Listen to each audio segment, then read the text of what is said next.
અવોર ડભોઈના digital media પ્લેટફોર્મમાં આપનું હાર્દિક સ્વાગત છે. નર્મદે હર ઉત્તર વાહિની પંચકોશી નર્મદા પરિક્રમા માટે તંત્ર દ્વારા ભવ્ય તૈયારીઓ કરી લેવામાં આવી છે.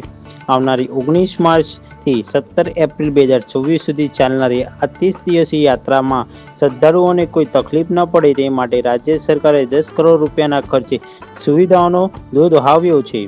યાત્રાળુઓ માટે રહેવા માટે વિશાળ ડોમ શેલ્ટર, આરામ કરવા માટે ખાટલા અને બેડશીટની પૂરી વ્યવસ્થા કરવામાં આવી છે. પીવા માટે શુદ્ધ પાણીના વોટર સ્ટેશન અને 24 કલાક મેડિકલ યુનિટ તથા એમ્બ્યુલન્સ તૈયાર રહેશે, જેથી કોઈપણ ઇમરજન્સીમાં તુરંત સારવાર મળી રહેશે. સ્વચ્છતાનું ખાસ ધ્યાન રાખતા હંગામી શૌચાલયો, સ્નાન માટેની સુવિધાઓ અને ડ્રેનેજની પણ સચોટ વ્યવસ્થા ઊભી કરાઈ છે.